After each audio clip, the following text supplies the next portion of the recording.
CX leaders have their hands full in the current service environment. On one hand, they face customer expectations for seamless, personalized experiences. On the other, they face pressures to demonstrate ROI and reduce costs. How can brands balance these seemingly conflicting demands? Brands that reframe the way they think about customer experience, from a cost center to a revenue enabler, are set to outperform their competitors. Research from Zippia shows that companies who prioritize customer experience see an 80% increase in revenue. So today on Questions for Now, we ask, how can you alleviate cost pressures in customer experience?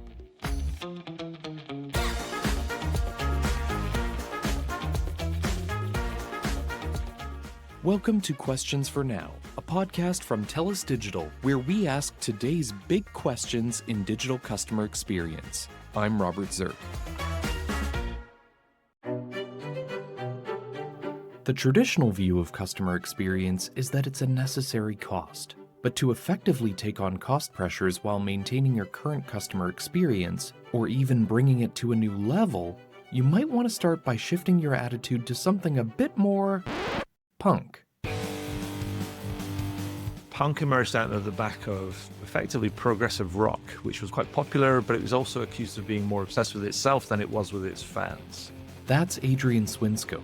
He's a best-selling author of books like Punk CX and his latest, Punk XL, a Forbes contributor, CX advisor, and host of the Punk CX podcast. And Punk went, meh, you don't need a PhD in music to do something that has an impact. You can just start a band, learn a guitar, pick up some drumsticks and have a go. If customer experience is like progressive rock, then what would a punk version look like? And I think that's what I'm trying to encourage people is to look at things and just go, can we do something different? We can learn from other people's experience, but what can we do that's different, that makes us stand out and makes us noticeable and makes us potentially more engaging and more effective to our customers? This change in attitude is the first step to positioning CX as a revenue generator. You have to start thinking differently about it. Rather than just being, oh, it's dominated by headcount and therefore it is a large kind of overhead. You have to start thinking, what can I gain from this? What is the opportunity here? The contact center is this gold mine of real-time data, which many brands are not really leveraging to its full extent. If you want to know everything that's going on with your business right here, right now, then the contact center is going to be able to tell you. Adrian encourages brands to leverage that data by applying it in other parts of your business. So you can then start solving problems and creating better experiences and creating more connected experiences that will then drive these kind of greater outcomes and more revenue. Changing your attitude is an important first step. However, the next challenge is often gaining buy-in from senior leadership. Adrian explained why this is a common hurdle for CX leaders. They don't talk the CEO and the CFO's language.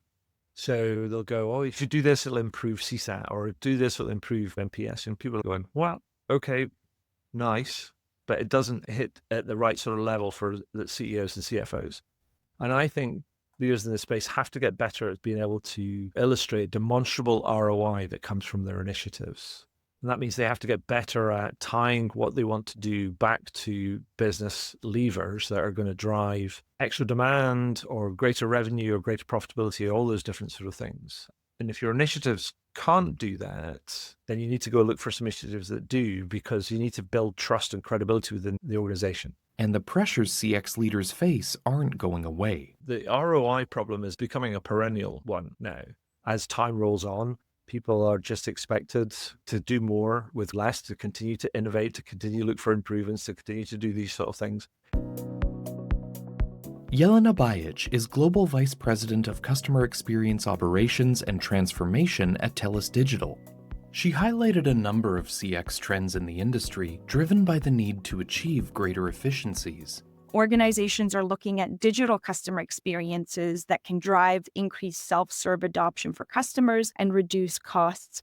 And when we're looking at human customer experience and the need to have an agent assist a customer, we're seeing that there is more and more opportunity to look at a global workforce that will also then create some cost efficiency for organizations. As brands respond to the challenges presented by rising costs, Jelena highlighted that they're also thinking about the potential for CX programs to drive revenue through cross-sell and upsell activities. First off, there is a revenue opportunity with every interaction. If you think about digital advertising and as organizations look at various merchandising and marketing to be able to attract customers, you're often paying for the eyeball visits, right? Whether it's digital, whether you're on the road and seeing a billboard, that is an interaction that organizations value and pay for in terms of advertising and promotion. And so if you think about your contact center, you are interacting with customers every single day. And that is an opportunity to not just help the customer with what they are looking for and what they've contacted you for today, but it's also then an opportunity to take that interaction, that very precious interaction where you have their attention, and actually turn it into a revenue driving opportunity. And the same thing would happen when we look at digital advertising with email and one-to-one campaigns. When you think about how many communications we get as consumers and how often we engage with them, when you have that moment where that customer calls you from engaging in that campaign, it is a really valuable asset, and you want to be able to ensure that your agents have what they need to maximize that interaction. To put this approach into practice, Jelena suggests thinking beyond the boundaries of traditional customer support and adopting a business ownership mindset and mentality. Once you've owned the call, resolved it, you've built a relationship and credibility with the customer that you've actually earned the right to sell to them and offer them a solution. And now once you've built that relationship, you're even more equipped to offer a solution because you know a lot more about that customer from the interaction than you did before you answered the phone. To drive revenue-focused outcomes, Adrian recommended CX leaders start by answering a fundamental question. What's the ideal experience you want to create for your customers? Too often people fall into the trap of buying technology and thinking about what they can deliver with it, rather than actually thinking about what it is they want to deliver and then working backwards from that. You ask people, what's your experience vision? And they give you this, we want this AI-powered, seamless, friction-free, blah, blah, blah, mobile first, et cetera, et cetera. And it's an assemblage of a bunch of different kind of buzzwords. Simply purchasing and deploying technology isn't enough to solve today's business challenges, particularly now that so many tools leverage AI, which requires training with company-specific data and human oversight to refine its performance. As a result, organizations must factor in the shared responsibility they hold with their vendors for ongoing maintenance and development. Sometimes you can't do a lot of these sort of things unless you're willing to invest more in it to be able to reap the potential. Is there pressure to experiment more with the technology to become more operationally efficient? 100%. But is it cognizant of all the complications that go with that? Often not very much. So instead of leading with technology to drive revenue, Adrian advises leaders to start with their intended experience first, then work backwards. I would challenge them to go further and really articulate what it is that you want to create and then how you want to do it. And once you've done that, then ask yourself, how does that tie itself back to your corporate and business objectives? Because when you do that, then you start to connect yourself and make yourself more relevant to the enterprise, both from a brand perspective, but also from a commercial perspective. Too often I see people that it feels like they're forever playing catch up rather than taking a moment to stop and think, okay, what is it we want to do? How do we want to do it? But also at the same time, I would say the future of customer experience is always built in the present. And what I mean by that is people that follow are always thinking about what's next and disruptions and planning for the future and all these different sort of things. But yet they forget to attend to the problems that are happening for customers today. And if you don't attend to those problems today, then you potentially forfeit your right and your opportunity to build and nurture those relationships in the future. And so what leaders in their fields tend to do very well is that they're always planning for the future and experimenting and developing new capabilities of things, but they're also working really hard to serve their customers in the here and now. And those are difficult things to marry up. That's the job of being a leader in the space, is being future ready, but also very present. The 2024 Gartner Customer Experience Survey reveals that 92% of organizations with strong CX performance reported increased revenue, while only half of those with underperforming CX programs saw similar gains. According to Adrian, after linking your intended customer experience to business objectives, the next step is to think about how your delivery method can demonstrably enhance ROI over the programs you currently have in place. I have a simple way of thinking about this called a business chassis. And it's a very simplified way of talking about how a business runs. And it's generally applicable to most types of businesses in broad strokes. And what it says is that businesses have an ability to generate demand, then an ability to convert that demand, and that drives the number of customers they have in a given period. Then you have the whole buying experience for those customers, and then how many times they buy from you in a given period, and that will drive your revenue over a given period. And then you've got your cost of operations or your cost to serve, and that drives your profitability. Now, that's all very simple. The problem is that most people think about how do I get more customers, how to drive more revenue, how to drive more profitability. And the problem is that most of those things are outcomes driven by other levers. And so what I would suggest is that when you're thinking about a new initiative that's trying to improve efficiency or improve service or improve experience, rather than thinking about more customers, more revenue, more profitability, you have to target one or more of those levers. Your ability to generate demand, your ability to convert it. Can you improve the buying experience? Can you improve repeat purchase or loyalty? Or can you reduce or improve your cost to serve? And if you do one or more of those things, then you've got a clear line to being able to prove ROI on the projects that you're proposing. Adrian sees a larger role for partners and BPO service providers to play in helping brands deliver more efficient customer experiences. As brands focus on their core competencies, external partners like TELUS Digital can offer scale and specialized expertise that brands might struggle to develop internally. I think that plays well into this new technology space because having a brand develop all the skills that they need in order to serve their customers, it has economies of scale if you've got a really large customer base. But if you're a partner that is learning from serving multiple brands, there's much greater economies of scale in that. And I think that puts partners like outsourcers in a really good position if they're willing to develop that sort of capability where they can become almost like a technology center of excellence that they can provide to brands and then get them from a fast start into value much, much quicker than if they were going to do it on their own. And actually, I've seen signs of brands outsourcing more and more of some of their back office and service related work to partners and moving away from being service provider to actually being a true partnership where they work in conjunction about how do we both achieve our long-term aims.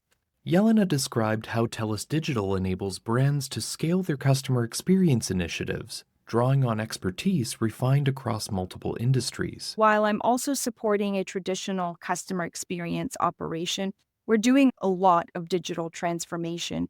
And I think that in itself is unique in what TELUS Digital is able to bring to the table because you have your operations sitting side by side with your digital solutions and you're able to accelerate development, really get practical in the things that are preventing your operations from being successful from a customer experience perspective and accelerate the outcome and improvement with digital solutions. And so when you really think about ways that we can partner, we have ability to not just provide agent support, but we have global agent support, and we're really leveraging this. When it comes to measuring success for CX initiatives, Jelena finds that many organizations overwhelm agents and leaders with too many metrics to keep track of. Instead, she recommends a streamlined approach focused on key indicators that directly link CX initiatives to their impact on revenue. For her team, the first and most important of these is first contact resolution. We know when customers contact us, everyone wants it resolved the first time, and that's it, right? That is the customer expectation. We don't want a customer to have to keep contacting us. And so first contact resolution is really the primary and the most important metric for us when it comes to customer experience effectiveness. First contact resolution also drives the next most important metric, customer retention. We know that when you have a good customer experience, that is driving loyalty into your customer base, and that's going to help retain those customers as well. Following first contact resolution and customer retention, Jelena focuses on revenue generated directly through CX channels. So the ability to sell products and services to our customers that they maybe didn't know about or they were considering and needed to talk through that with someone. And finally, Jelena connects these three metrics to the valuable time associated with each customer interaction. I know often we talk about average handle time and what is the right amount of time to spend with a customer. The way that we look at this is there is value added time in that transaction or that interaction. And the value added time is the time spent understanding a customer's needs, solutioning that for the customer, and then bridging to those sales conversations that are driven from a solutions mindset. The non-value added time that agents spend helping customers, that's where we're really looking at how do we leverage AI and technology to drive more efficiency? How do we take away 30 seconds to a minute that an agent spends having to summarize notes at the end of a transaction? That really adds up.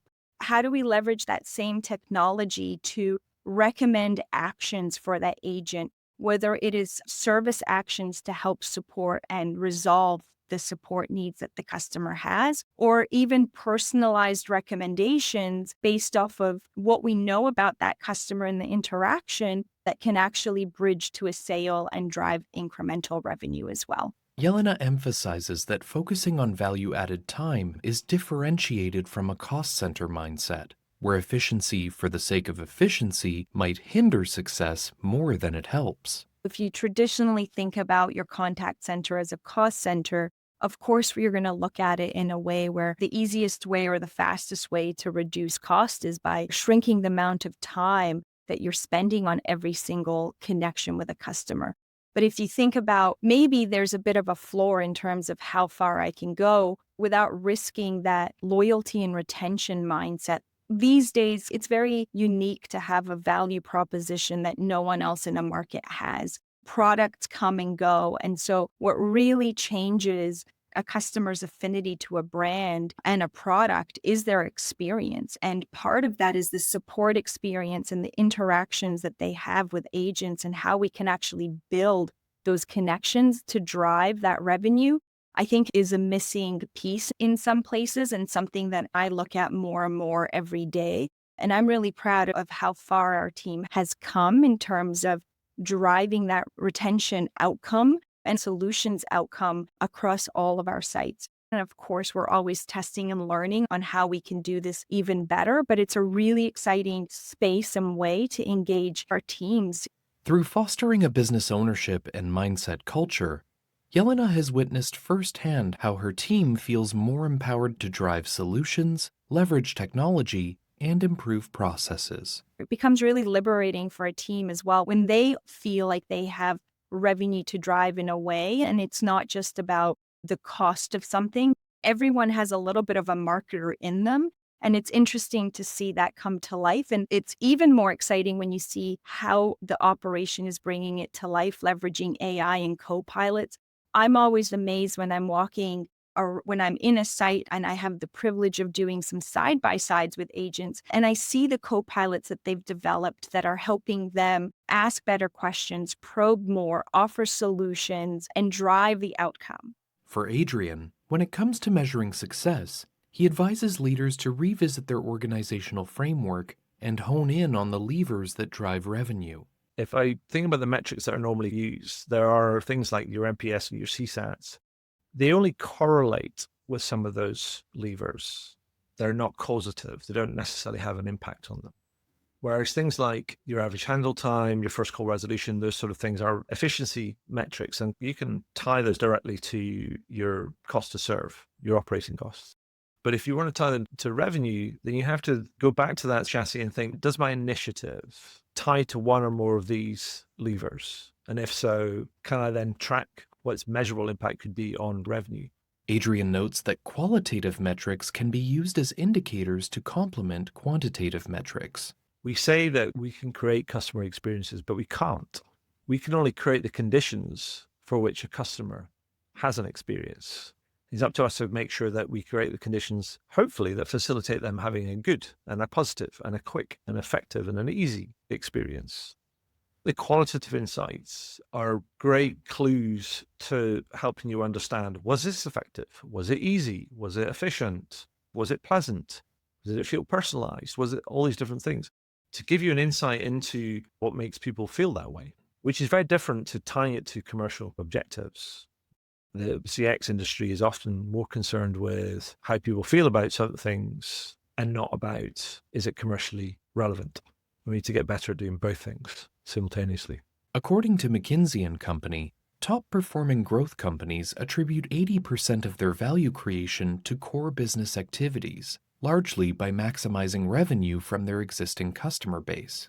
Adrian shared an example of a life insurance company he had advised. They said we've done this digital thing, we've done this agile thing, we've done this customer journey mapping thing, we've done all these different sort of things, and we've created all these new products. But none of those initiatives were getting results.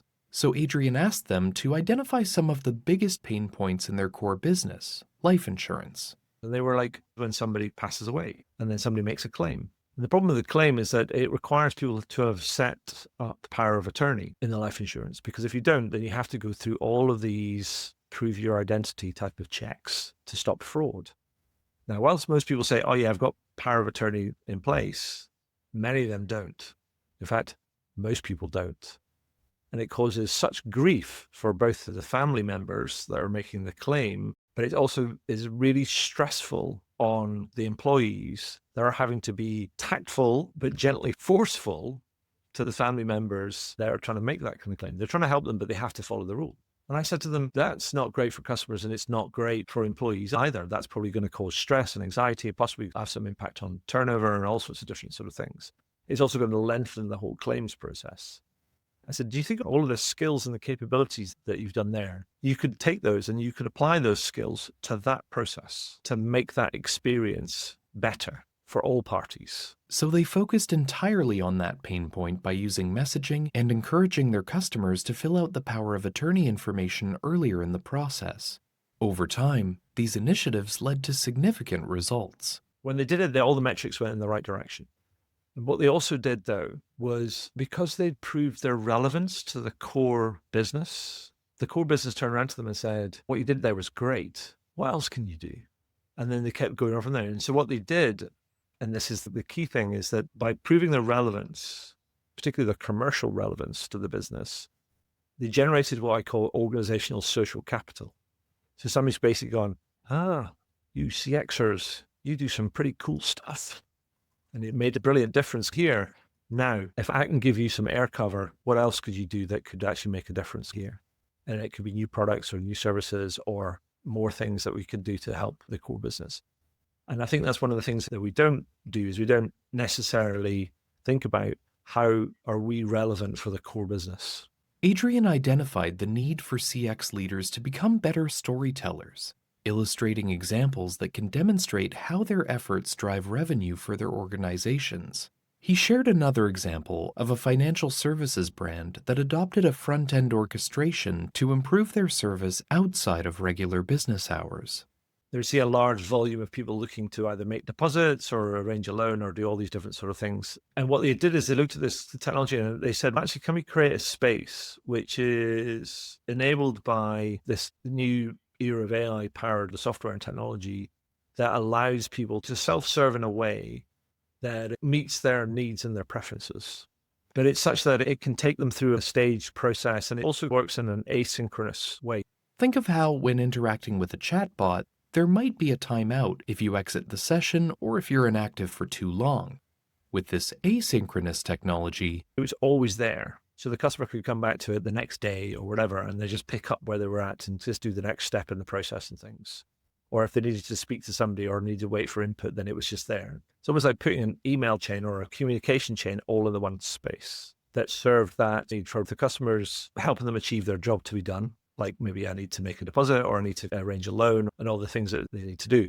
And they might not do it at one sitting, but they might do it across a number of sittings, but it was always live for them. So it was almost like it's realizing the actual promise of omnichannel. It's carrying context over. Here's the incredible thing. $250 million in extra revenue came through that solution because they were laser focused on what their clients needed and what their data was telling them about what was happening out of hours. And they put together something that was not just like a time-limited sort of chatbot solution, but it was a space where they could go and it would be asynchronous, but it was powered by all this technology in a way that made sense for both the customer, but also the organization. So the organization kind of pushed all its processes and procedures and approvals into that kind of process where if an AI agent couldn't answer it, it would get escalated up to the company representative and then they would approve it and then it would trigger the next sort of stage and then maybe ask the customer for input and so on and so forth. And just that whole thing, $250 million. Beyond generating additional revenue, the system also reduced operational costs. Previously, if they had somebody that was calling into the contact center, they're trying to do all of this, they worked out that on average, it was costing them about $10 a call. After the implementation of this technology, if it's something to get escalated for further queries or wherever into the contact center, the cost of each customer contact is now costing them 50 cents. You know the chassis? It's the buying experience that's really improved. That's the one lever that you're trying to improve because that's driving your revenue, but then also your cost of service is improved and that's driving your overall profitability as well. All of that links back to what is it you're trying to do and why? And how does it link back to the achievement of the business's commercial objectives?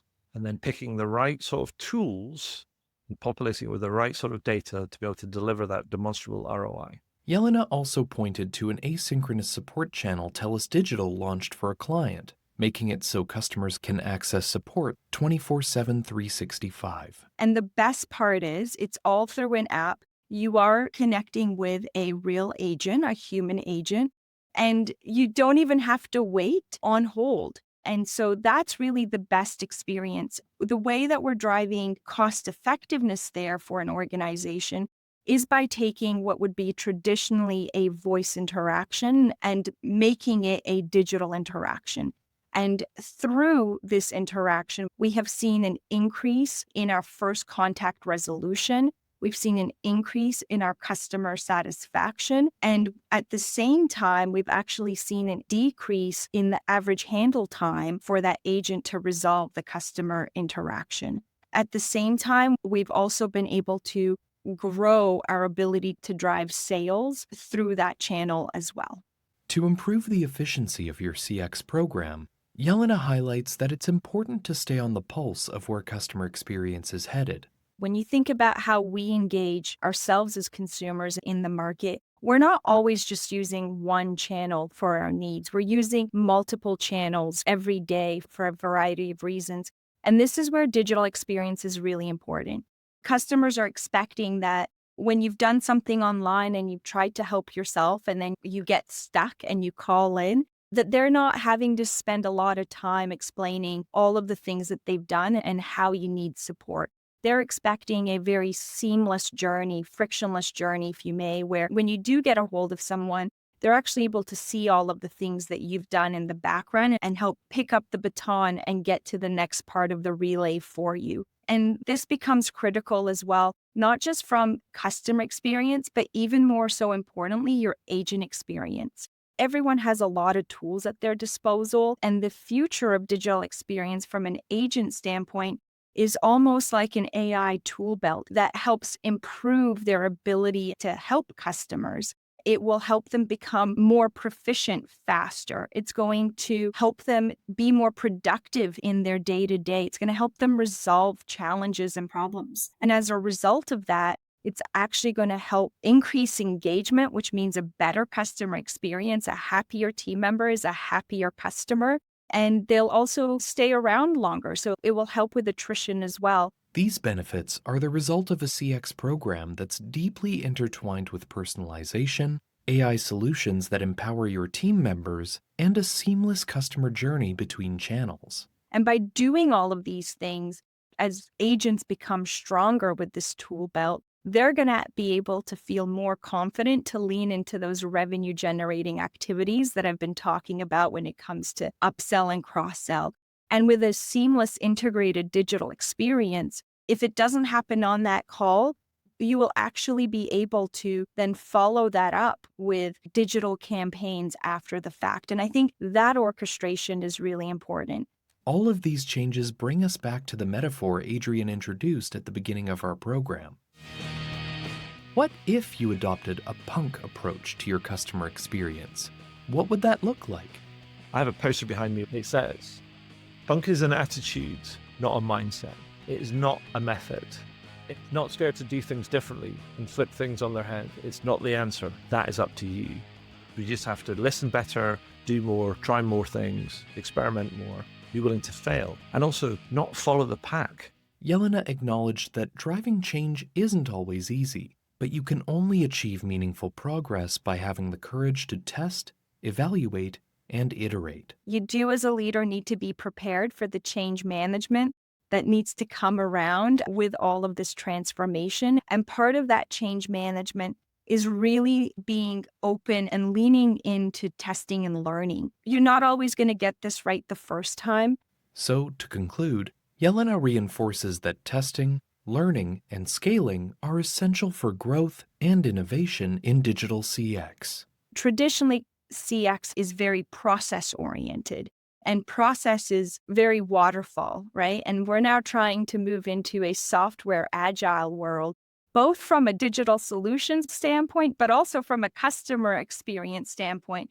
And so thinking, how do you take that software development approach within people and testing and learning and getting them comfortable with that is also something to consider as part of the go-to-market strategy and how you're going to have to think about that to drive the adoption of these tools. The test and learn will guide you in terms of when that right time is.